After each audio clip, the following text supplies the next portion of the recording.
Good morning, friends. I am Dr. Kalkundrikar, former director of IMER and former principal of Gopte College of Commerce. I was also associated with Rani Channamma University as coordinator of MBA department. I also worked with MBA department of GIT, and presently I am working with VTU as NAC mentor.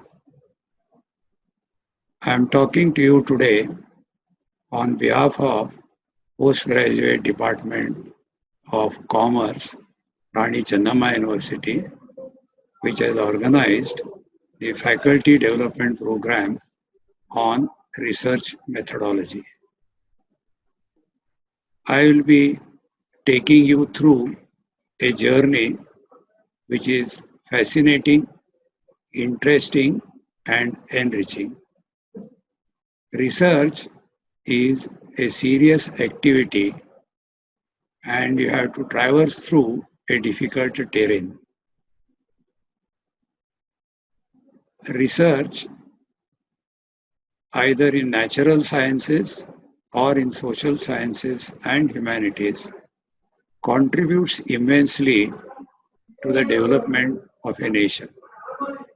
It helps in improving civilizations, and most of the countries that have developed, such as Germany, Japan, America, they all owe their development to the research. So we cannot take research simply for getting a degree, but we must do the research which can contribute to the welfare of the society, welfare of the people. Research is an important part of any dynamic society. It is an inseparable part of human knowledge. It adds to the knowledge, it adds knowledge to the existing sources of store of knowledge. It extends the horizons of knowledge. And what exactly is the research?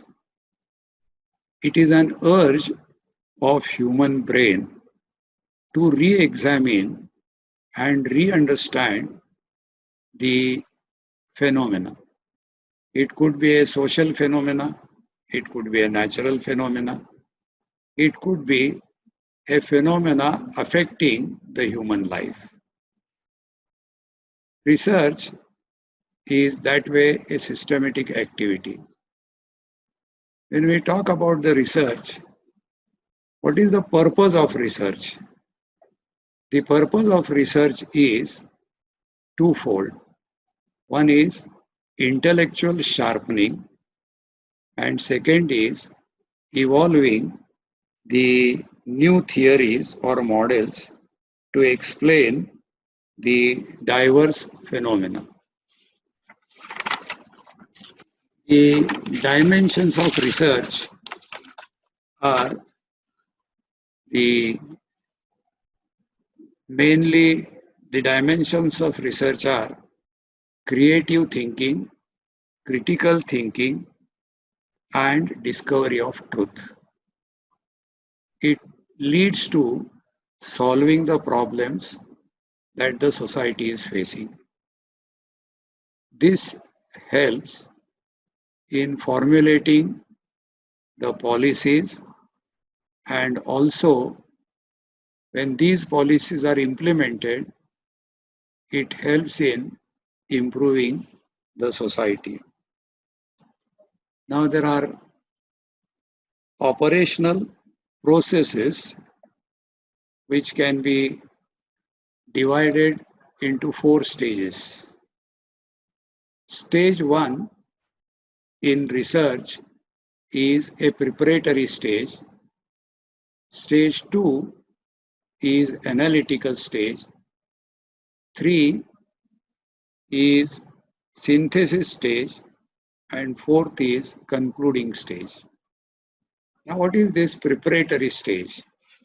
When you want to do research, the basic thing required is the preparedness. Now, you have to have a mindset, an aptitude towards doing a research. You should develop a passion for doing a research. And that is possible only when you make some preparations for that. So in this preparatory stage, you will have to read a lot of literature in the area in which you are interested, collect the information and try to find which area is going to interest you more in doing a research. So you'll have to get the background information for selecting the problem, and this is a preparatory stage. Once you get the information, you have to focus on that, and precisely you have to find out what could be the area in which you can conduct a research. Once you make this decision, this is a preparatory stage.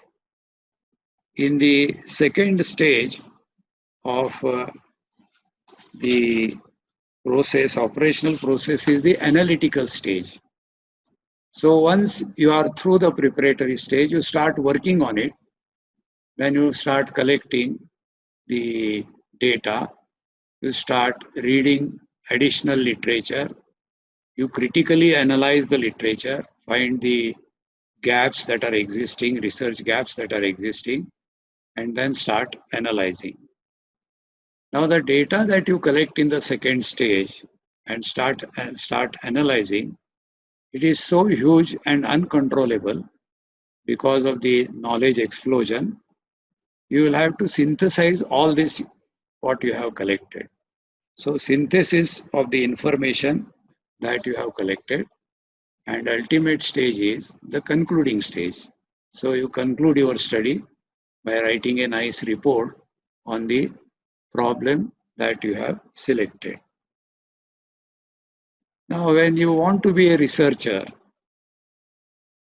there are certain basic characteristics which you should inculcate. One such characteristic is honesty.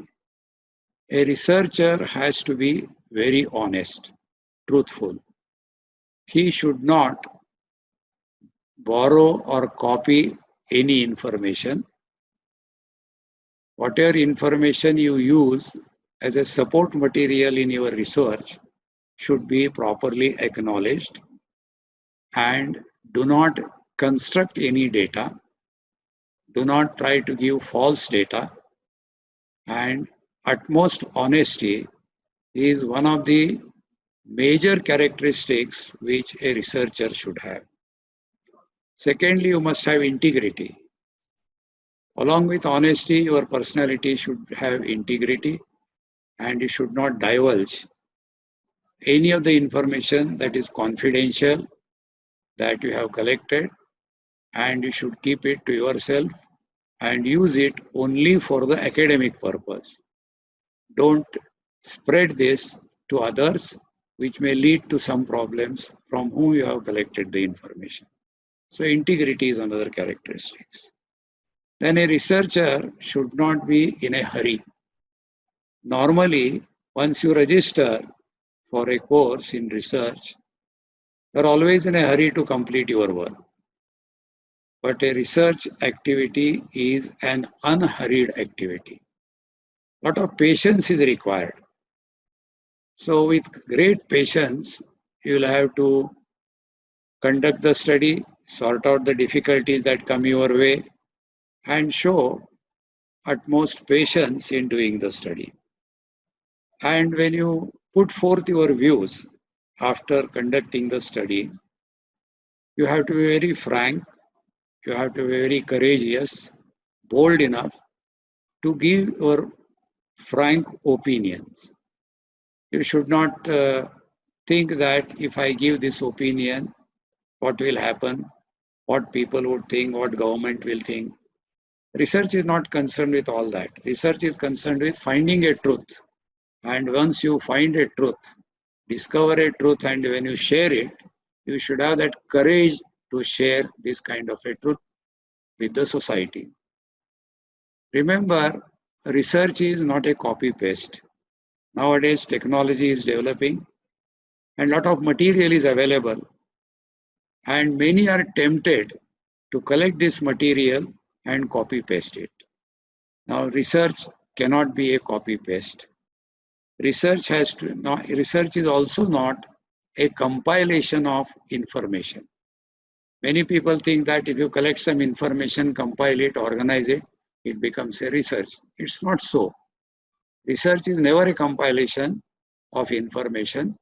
It is an original work. It is your creative work. It is your original thinking. Though you use a lot of resources as support material, ultimately your original ideas are incorporated in the study, and therefore it is an original work. Do not presume that it is a compilation of information, nor do you think that it is a copy paste. And for this, all universities throughout the world have now made a provision for plagiarism check. After completion of your work, you have to go through this process of plagiarism check. There is a software which will tell you how much of your study is a copy of some literature that is already available. And some percentage of it, 5%, 10%, up to 20%, the plagiarism is allowed because you get information from various sources. It is possible that the same way you might have written the things, and therefore some relaxation is there. But unless plagiarism check is done, no university, no organization is going to accept your thesis. So keeping this in mind, you'll have to conduct your research study. So be honest, have integrity, be patient, and have patience, and be courageous, and don't make it a compilation of information. Try to have an original work.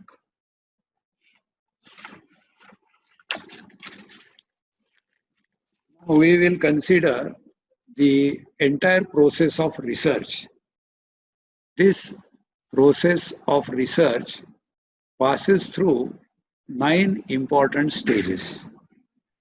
The first stage is the selection of a research problem. The second stage is the review of literature, which is considered to be an important step in research. Many people do not do a proper literature review and they land into trouble. So this is an important activity in the research, review of literature. Third stage is setting the objectives of your study and formulation of hypothesis. Then comes research design. It's a blueprint or a plan of your research. After you prepare a plan, you start collecting the data. So collection of data for the purpose of analysis and interpretation is required. So after collecting the data is so huge. Sometimes you collect irrelevant data. Sometimes you collect more data than required. Sometimes you collect unauthenticated data. Sometimes you collect inappropriate data. And for this, you need to classify this data. Because research is a systematic activity, and you need to classify this data properly, categorize it, then present it in a tabulation form, and prepare graphs for the purpose of analysis, tables.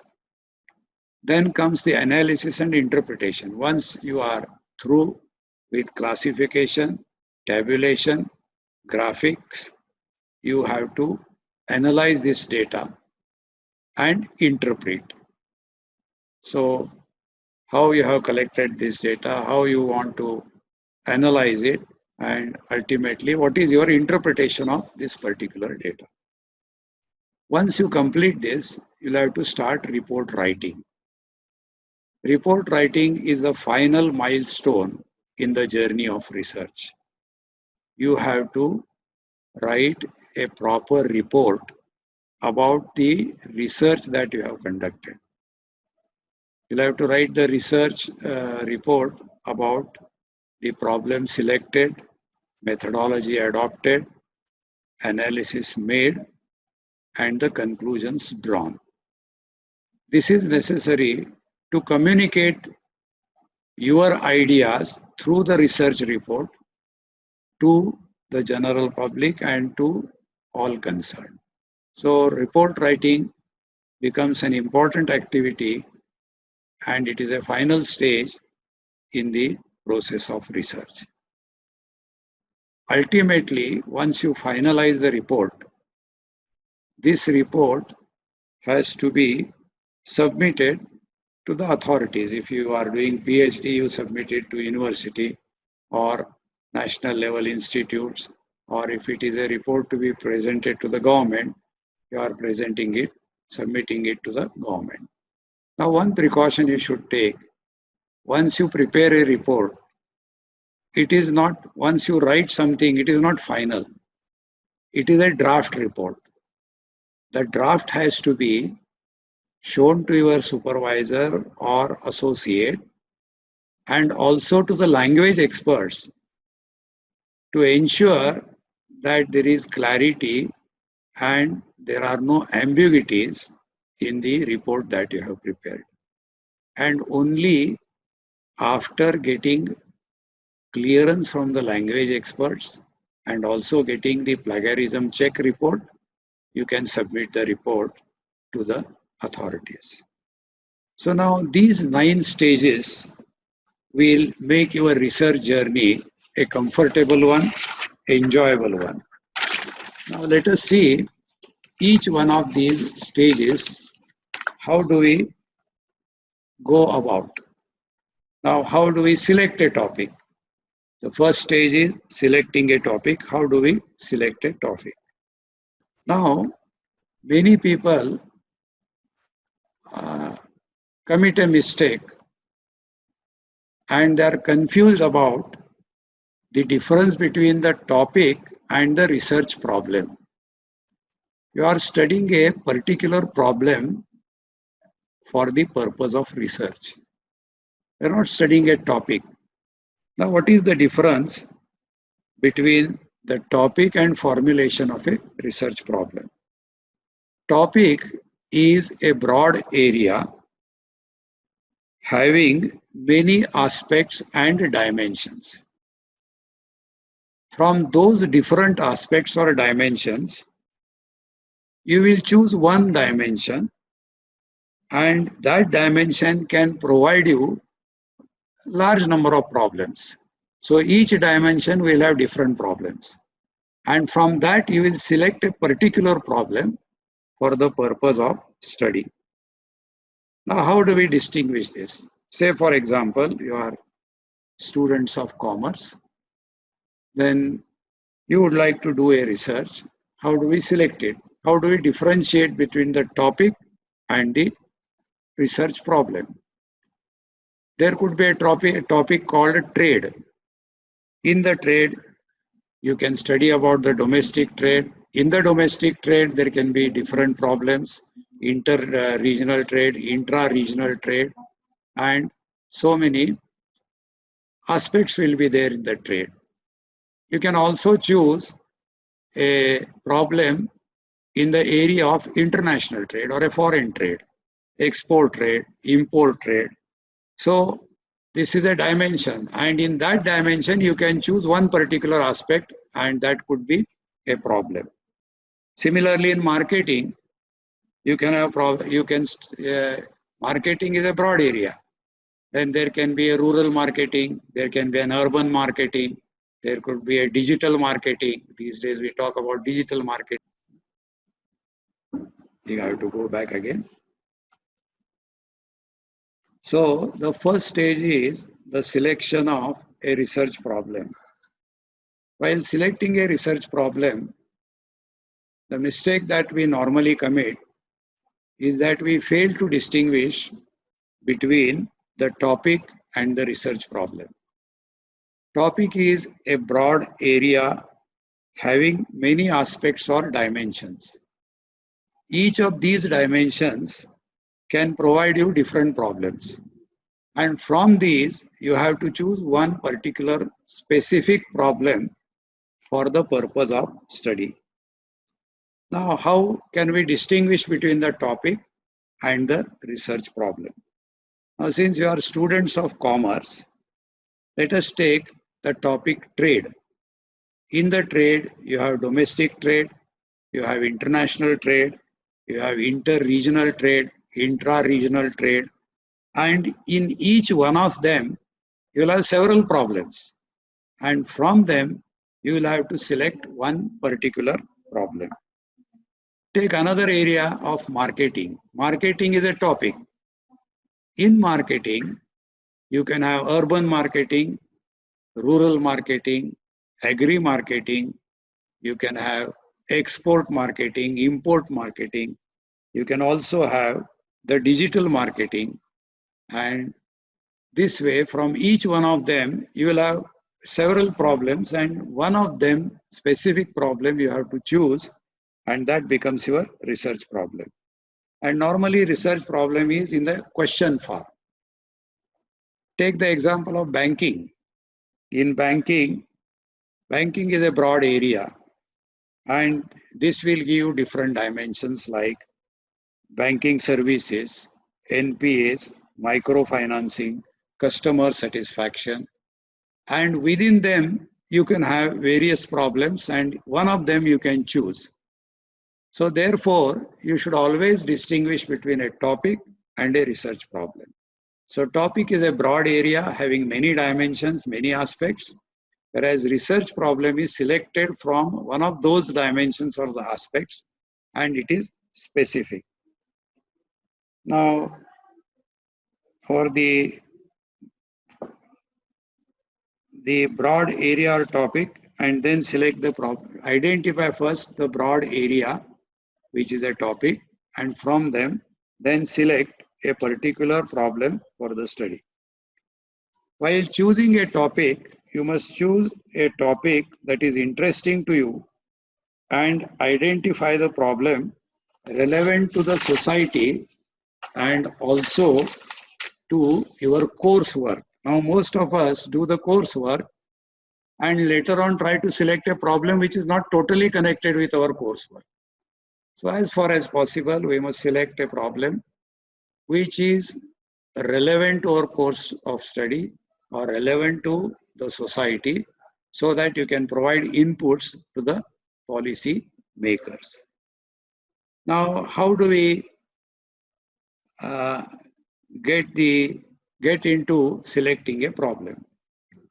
Now, the first thing you'll have to do is, once you have selected a topic, then you have identified a problem, you have to collect the background information. So collect the background information. Now, how do I collect the background information? The knowledge resources are available in plenty. We are in a knowledge century. There is an exponential growth of knowledge. So you get a lot of information from the library or knowledge centers, as they are called.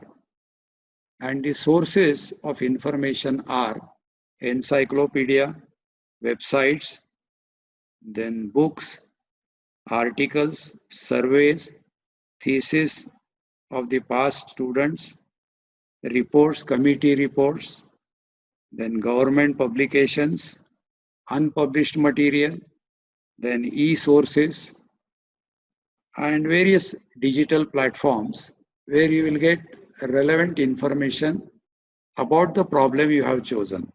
So this background information is necessary to start your journey. Without the background information, you cannot go ahead. So while selecting a problem, you will have to have a background information.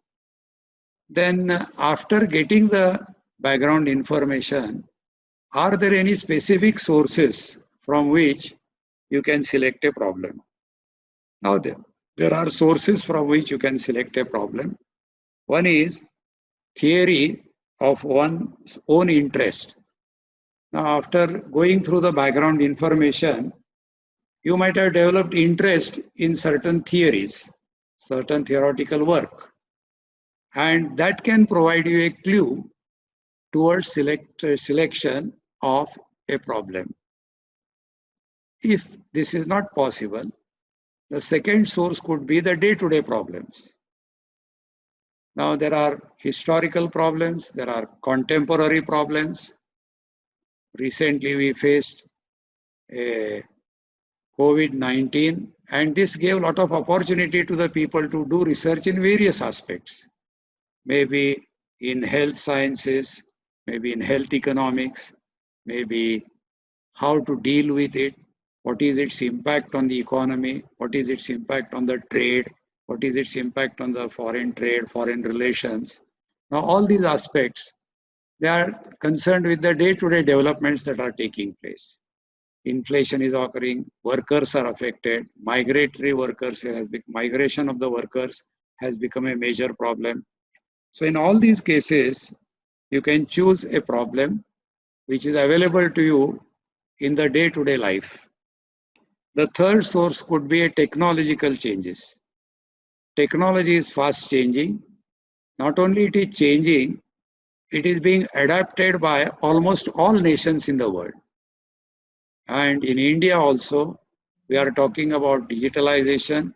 We are talking about using technology in almost all fields, in governance, in education, in health, everywhere we want to use it. Now there are certain problems associated with the technological changes. This technology goes on changing continuously. And every day when there is a change, you have to cope up with that change, and certain problems arise. So how do you face those problems? That can give you a problem for research. So if you are a techno-savvy, if you are a technocrat, if you have a technological background, you can always choose a problem from technology. So changes in technology could give you the research problem. Then there are unexplored areas. There are some areas on which research has not taken place at all. And you can choose a problem from those unexplored areas. Nobody has attempted, nobody has seen those things. And you can also learn so many things from the historical developments that have taken place. And from that also you can get a problem. There may be many unexplored areas regarding the strategy for development, strategy for doing business, and how to ease out the business, how to create an atmosphere for doing a good business. So all these areas, business environment, so there are unexplored areas which can help you in identifying a problem. Then there are contemporary issues, the issues that have come in the recent past. And these issues in the recent past can provide you a lot of background information in selecting a research problem. With this, you can also have problems from business, industry. They have different problems at different times. So you can choose a problem from business, industry, large businesses, small businesses, medium businesses, entrepreneurship. So a lot of problems are there and you can choose any one of them.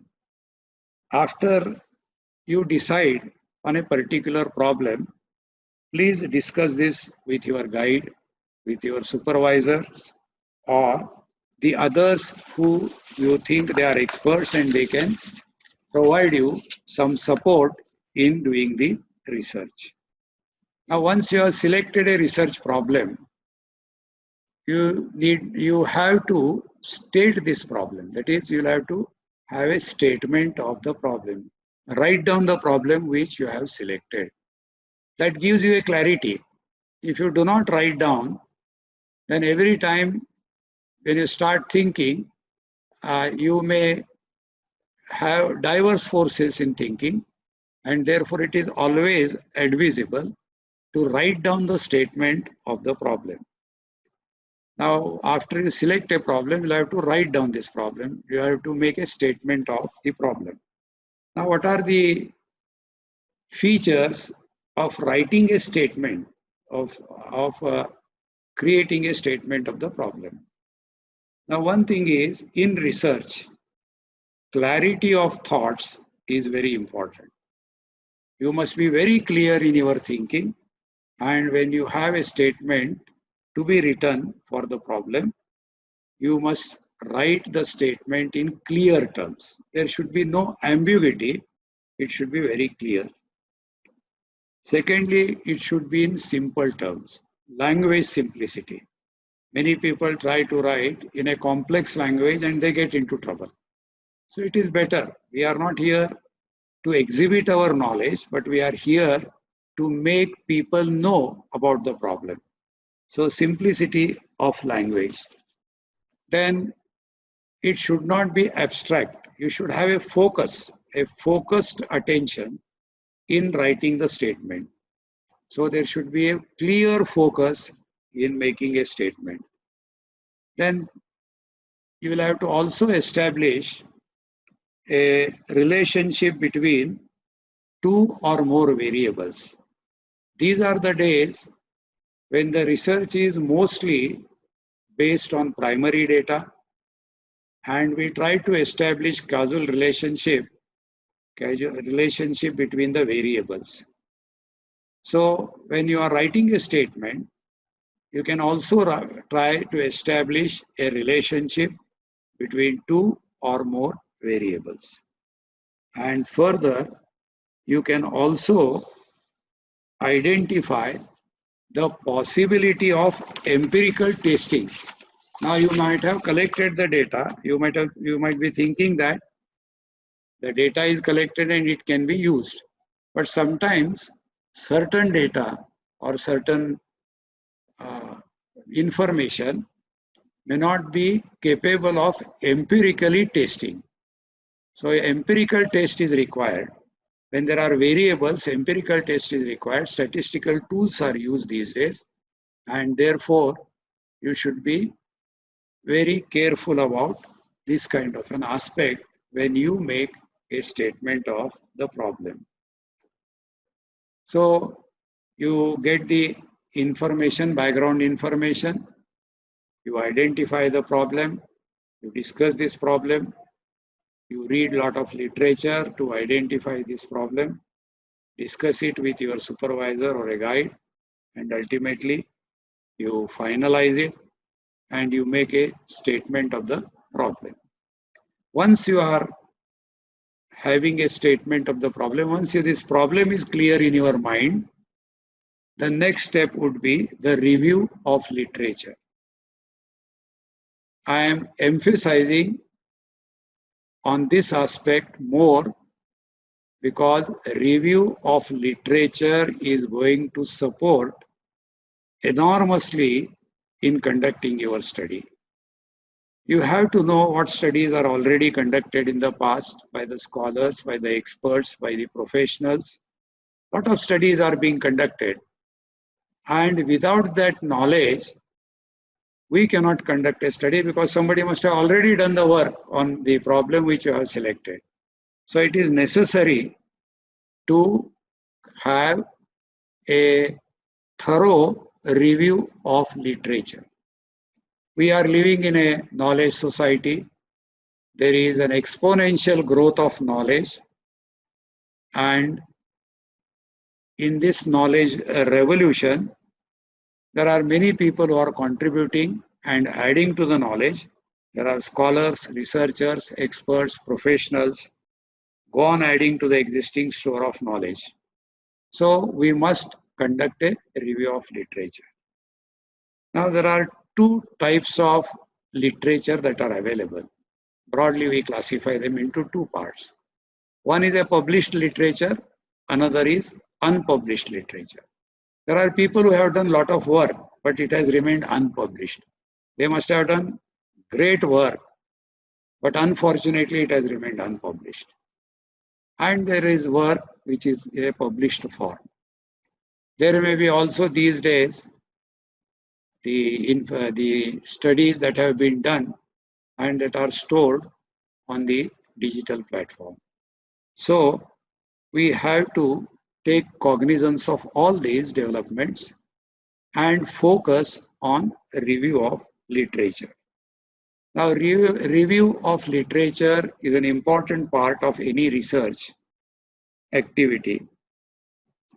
Now, what is a review?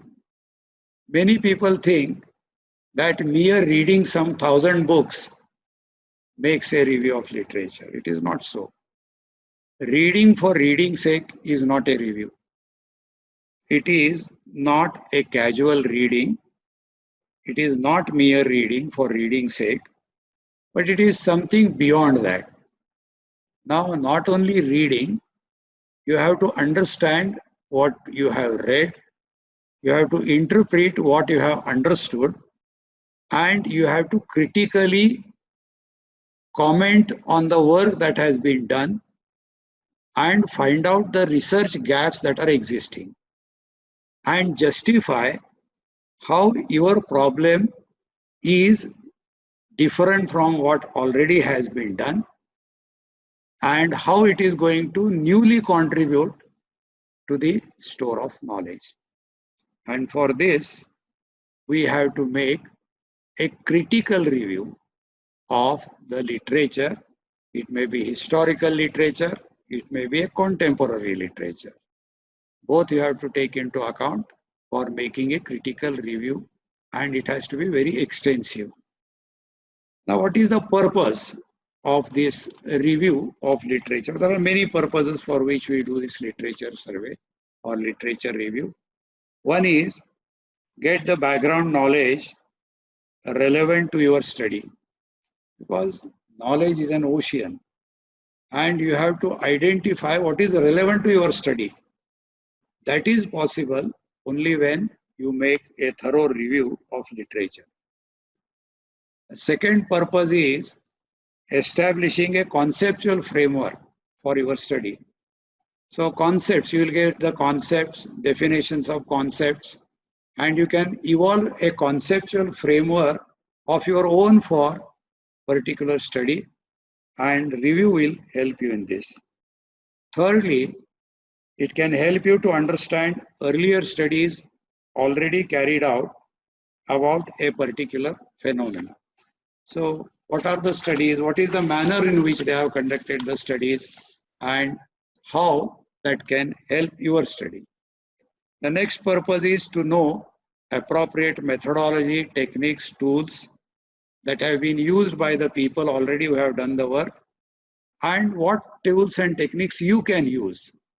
How you can use them, you can understand through the review.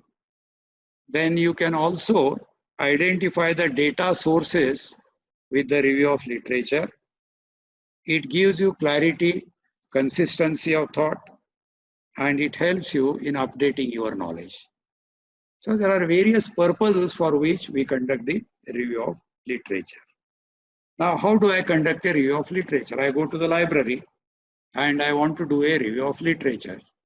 Now I just pick up a book and I don't know whether it is relevant to my study or not. I start reading. Now people are lost in identifying the required literature. Now there is a strategy for a review of literature also. There are steps in review of literature. Together we call it as a strategy of review of literature. There are 4 steps. One is search for the literature. Second is select the literature. Third is extract what you want. And fourth is write. So these are the 4 strategies. One is search for the literature. How do you search for the literature? Now one thing is you'll have to take guidance from your guides, the experts, and the librarians. All these days, unfortunately, we have not recognized the role of librarians. They play a very vital role in the research activity. They have a store of books, store of knowledge. They know where which books are available, where they are available. They have cataloged them. So take the help of these librarians. See, Indian Institute of Management, Ahmedabad, had a librarian who was more knowledgeable than the faculty members working there, because he was working through and along by working with so many people, he gathered so much of knowledge about the literature that is available in his library. You name a thing, he used to give you that particular source. So recognize his importance also. And nowadays they are also more literate in the library science field, and therefore they can also help you in searching the literature. So in the search strategy, consult your guide, consult the experts, consult the librarians. The second thing you can use is use the search engines. Now we are in a digital world. So libraries have to some extent lost their importance, and the digital platforms have become more prominent. Now search engines like Google, Google Scholars, Shodhganga, Inflibnet, then other digital platforms are available, and you can collect it. You can search information on these platforms. Websites concerning the problem that you have chosen. Then consult, the important aspect is consult the bibliographies. Now, there is a record in the library called as the bibliographical note or bibliographies. Now, if you go through this bibliography, you will get the relevant material. You will come to know what is the relevant material available. There are catalogs, book catalogs, article catalogs, digital catalogs, in which you can search where your information is available. Then you can examine the periodicals, monographs, reports, conference and seminar proceedings, and abstracts, book reviews. All these, after going through all these searches, you will be able to locate the literature which you want for your study. So you'll have to make a special effort to locate the literature, and therefore you should have a search strategy, search for the literature, and then prepare a bibliographical card of your own. Normally what we do, we review the literature and we forget to make a note of those things. And when you write a final report, you get into difficulties. Which book you have referred, which article you have referred, what is the page number, which is the issue. All this you forget. So the best way is to prepare your bibliography. Take a book, alphabetically order it, and alphabetically author-wise, publication-wise, you can go on noting those, so that at the last moment when you require it, that will be easily available to you. You can go to the library and find out, this is the source I have used. Again, you can use it, and authentically you can use it for writing a report. Otherwise, you will forget, and therefore, once you locate it, you should prepare a bibliographical card on which you should make a mention of all these. So which book you have referred, which periodical you have referred. So you can prepare those bibliography cards. And also you should make bibliographical notes so that that information can be readily used for writing a report. Once you are through this, the second aspect is select. How do you select the information or literature which you want to use? Now this step is select the relevant literature. You may get a lot of literature. You can locate a lot of literature concerned with your problem. But all that is not useful to you. So you will have to select relevant literature out of that. Prepare a bibliography card of only those things which are helpful to you, and then organize this systematically. In fact, a researcher should have his own library. He can also spend some money on buying books, buying the literature, various literature relevant to your study, so that that can help you better than only depending on the libraries. Once you have selected the literature, then what is that you want from that literature? You have searched for a literature which is very huge. Out of that, you have to select which is relevant. Once you select what is relevant, what information is more important for you or more useful for you? Now that we call as extract strategy.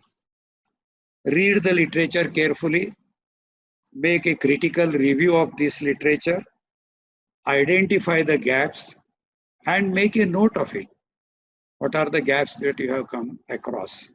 So critically, you'll have to analyze this literature which you have collected or searched, selected, and from this literature, you will have to make a critical review, identifying research gaps, and then making a note of these gaps to justify the selection of your research problem. Then writing strategy. It is possible that we may forget what we have done, so it is always better to write. Not only read, reading maketh a man.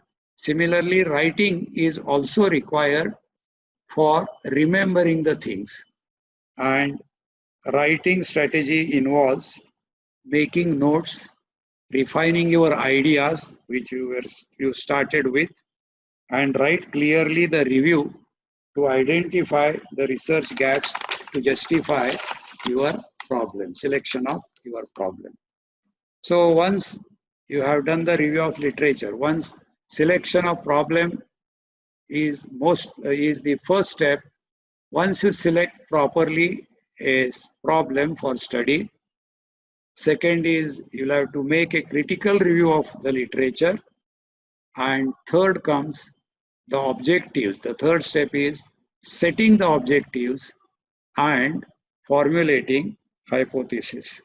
Now, how do we set the objectives? What is an objective? Objectives refer to the questions to be answered through this study. You get a lot of questions in your mind when you start doing study. Now, to answer these questions, you'll have to organize these questions in the form of objectives. So they indicate what we are trying to get from the study. So objectives are derived from the conceptual framework, which you have already evolved. They are in the form of a statement, prescription, analysis of causal relationship between two or more variables. Then when you set the objectives, it's a statement, almost a statement. When you set the objectives, please remember, do not have large number of objectives. Try to minimize them. Minimum objectives should be there in the study, which are at most relevant to your study. And when you set the objectives, objectives should be clear, simple, use simple language, and ensure that they are relevant to your study. Don't write anything as an objective. They must be relevant to your study. They must be simple. Simple language should be used, and there should be clarity of thought. The number of objectives depends upon the scope of your study, and it is always advisable to have limited number of the objectives. After setting the objectives, the next step is hypothesis. In the same after objectives, you will have to have hypothesis. Now, hypothesis, what is an hypothesis? Why should we have an hypothesis? Hypothesis is a proposition. It is a statement which needs to be validated, which needs to be verified, and the studies which are based on primary data should have an hypothesis. And you will have to validate this hypothesis. Either you prove it or disprove it, but you must have an hypothesis. Now, what exactly is the hypothesis? It is a presumption. It is an assumption. It is a statement. Hypo means less than, and thesis means generally held view. So hypothesis means less than generally held view. So you have come to certain view after making so much of efforts, you come to some conclusion, and there is an impact of COVID-19 on the economic activities even of great powers. This is the this is the idea that has struck to your mind.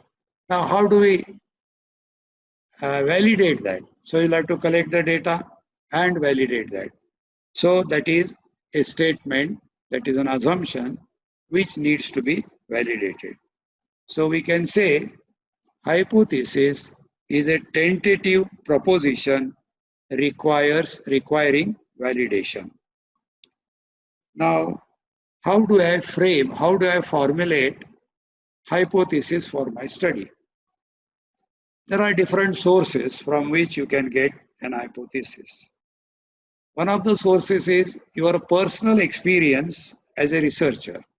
You have started the journey of research, and in the process you have gained some experience. Out of that experience, out of that observation, research is also an observational study.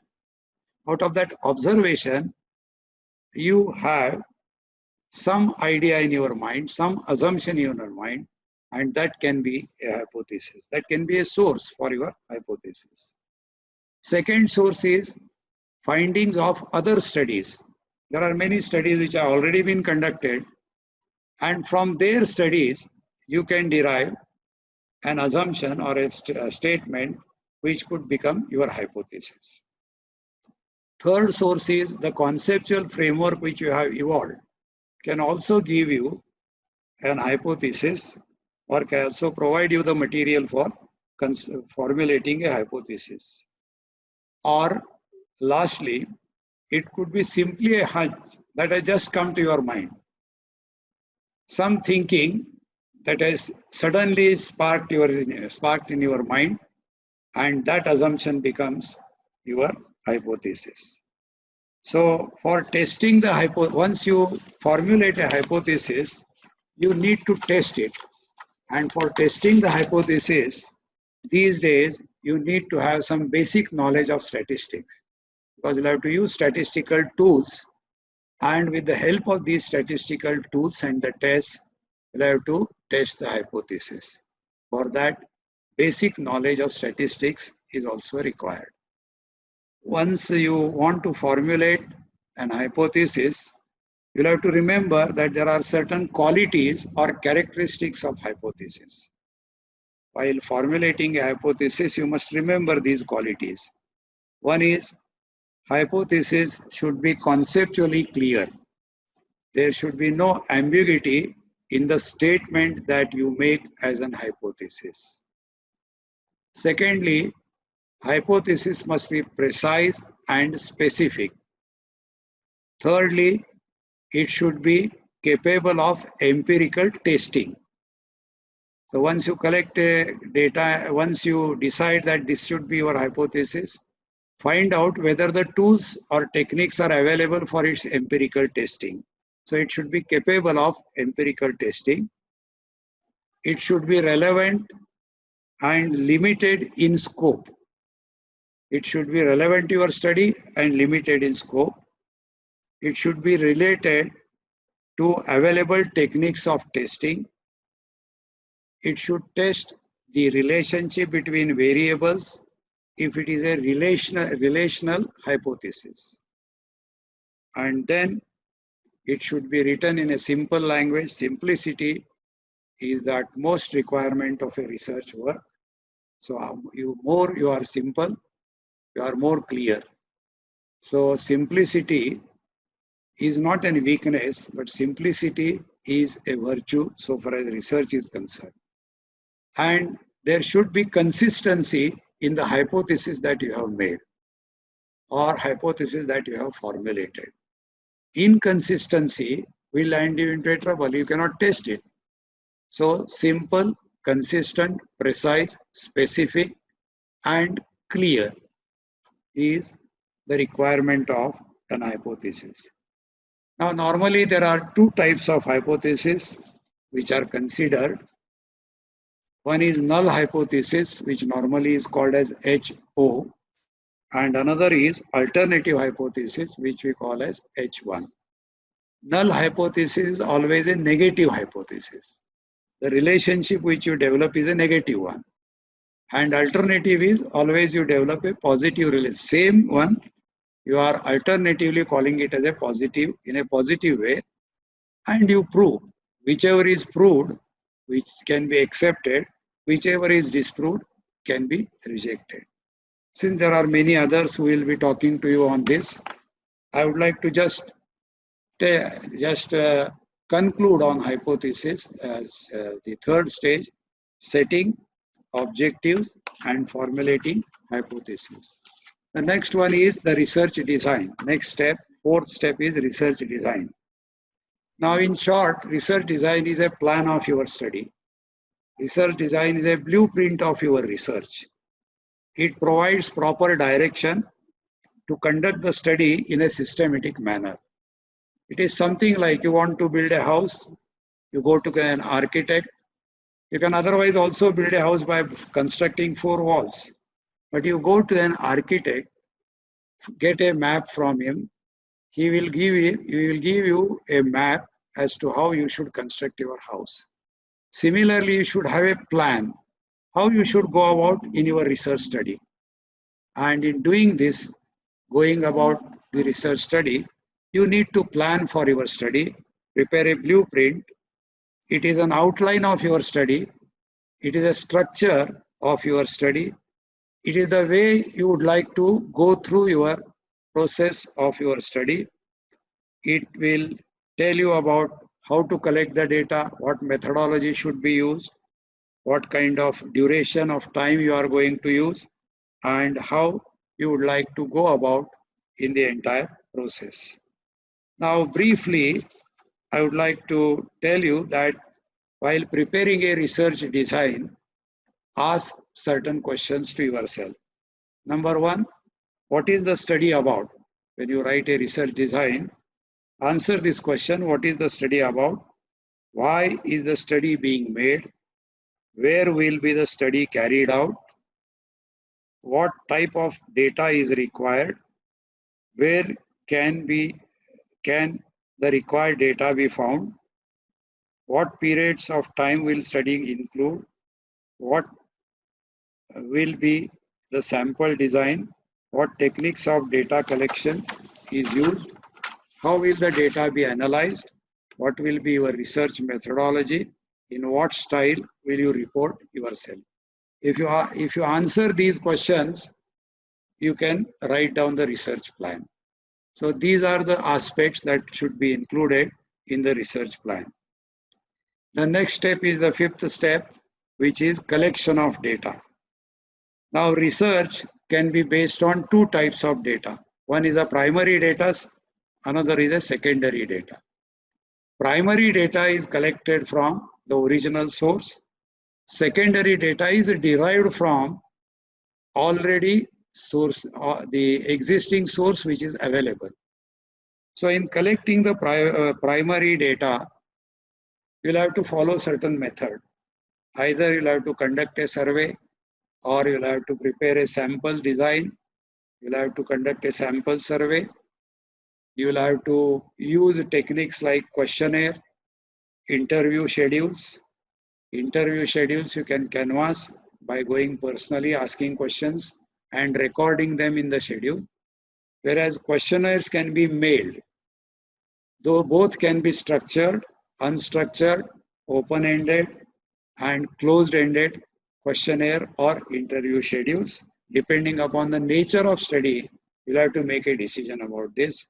And before you finalize the questionnaire and interview schedule, you must also make a pilot study in order to understand the relevance of your questionnaire or interview schedule. Secondary data is available to you in the published form, books, periodicals, journals, newspapers, e-resources, websites, and on digital platforms. When you collect the data, remember, data is authentic, data is accurate, data is measurable, quantifiable, relevant, and appropriate. Then once you collect the data, the next step is this data is a raw data. What you collect is a raw data. Now this requires some treatment, that is classification and tabulation of data. Now for data classification, tabulation, you use methods like processing of data, where you use editing, coding, and tabulation. So you classify the data systematically that you have already collected, prepare tables, prepare graphs, prepare charts, and then edit them, code them, decode them, tabulate them. So this is the process involved in the classification and tabulation of data.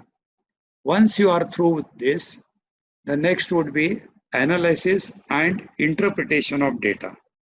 The data needs to be analyzed. You cannot just, you have classified and just cannot write it in the thesis and say that this is my data. You will have to analyze and interpret it. Your core chapter in the analysis would be the core chapter in the study would be analysis and interpretation.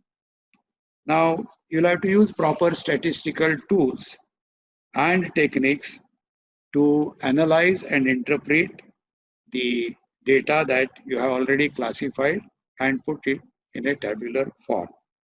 Now, for proper interpretation of data, what you need to do? One is the data which you have collected should be homogeneous. Data has to be adequate. Data should be appropriate.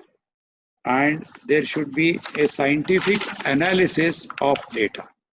So these four things, if you remember, your data analysis and interpretation could be well done. Now, since many people will be talking on each of these aspects, I'm just bringing you to your notice that these are the steps. And in each steps, you will have to do a lot of efforts. And on each of them, there will be a focus by other speakers. So then the next step is report writing. Once you have analyzed the data and interpreted it, you'll have to write a report. So report writing marks the final stage of the research study. The purpose of research report is to communicate about the problem investigated, the methodology adopted, and the conclusions drawn. Now this is either for the purpose of referee, either for evaluation of your thesis or for the information of the people. Now report has to be written in a scientific form. It has to be written in a systematic way. There are two important aspects of a report. One is the format and another is style of presentation. Now format, what are the component format, the format in which you write it and the style of writing matters when you write a report. There are four components of a good report. What is a good report? Four components. One is the preliminary section. Second is the main body. Third is findings and conclusions. Fourth is bibliography and reference section. Now the style of writing. When you write a report, the style of writing matters the most. The most important thing is, since you are communicating to the people, the language that you use is important. So it could be English, it could be a regional language nowadays, but the language has to be properly used. It should be simple, it should be clear, and it should be precise. The second thing, while writing a report, you must have simplicity, precision, clear and accurate presentation. There should be a logical sequence when you write a report, and you should properly draft the report. Then the four components, one is the preliminary section. When you write a report, in the preliminary section, you will write a title page, acknowledgements, table of contents, list of tables, list of charts, abstract, executive summary. Either abstract or executive summary. In the corporate world, they call it as executive summary. In the academic world, we call it an abstract of your thesis. So that after going through that, anybody who wants to read further will get an idea as to what you have done. So abstract is necessary. Then in the main body, you'll have to include components like introduction to your study, statement of the problem, objectives of the study, hypothesis to be tested, importance of the study, scope and limitations of the study, research, methodology, data analysis and interpretation, and chapter scheme. That is plan of your study. Then you'll have to write about third parties, findings and conclusions. First is preliminary, second is main body, third is findings and conclusions, and last part is reference section. In this, you will include bibliography, which books, which references you have made, then footnotes that you have had, subject index, author index. All this will be required in the report writing. There are a lot of things you'll have to consider while writing a report. These are some basics that I have tried to focus on the report writing. Now we come to the final stage, that is finalization of thesis and its presentation. Now normally what people do is they finalize the whole thing and bring it for the signature of the guide or a supervisor. This is not a good practice. The best thing is you'll have to prepare a draft thesis. There are many universities where they want you to first submit the draft thesis. Then it is being evaluated by experts. They give you suggestions and then you finalize it. Now in many universities, only a guide goes through your draft. He makes suggestions. Now a draft of the thesis should be prepared. There can be first draft, second draft, final draft. So once you prepare a draft, many suggestions will come. You have to incorporate them. Second draft, you'll have to again show it. Again, there may be some changes. And finally, you have to prepare a draft. So draft the thesis, consult the guide or supervisor, make the corrections in the draft, verify the language from the experts. See, English is a foreign language. And we may commit mistakes in writing the report. So it is better that a third person who is expert in language goes through the thesis so that there are no errors left. So error-free report can be made available by asking, by giving it for verification to language experts. Then the final thesis comes. Now there are rules which are laid down for how to type a thesis, what kind of paper you must use for the typing of a thesis, and how do you bind it, what form you should bind it. So proper and neat binding, proper use of paper, correct typing, how much space you must leave when you type your thesis. So all these things, though they appear to be trivial things, they are also count, and therefore you have to focus on these things also when you are finalizing the draft, finalizing your thesis. After finalization also there is a work, and that is you will have to go through a plagiarism check these days. In olden days there was no such method, but now there are softwares available for carrying out the plagiarism checks. You should get it from an authentic source of plagiarism check software, from which you can get a plagiarism check. And once you are through the plagiarism check, you will have to submit the thesis to the university or report to whomsoever concerned. And that completes your journey, that completes your job. And later the job starts with the university, with the organization, with the guides, with the supervisors, evaluators, and all that. So I hope I have tried to take you through the journey of research. This journey is on a difficult terrain. You have to be very serious about it. And if you make a serious attempt, if you do an original work, it will contribute to the store of knowledge and also for the improvement of the society. Thank you very much.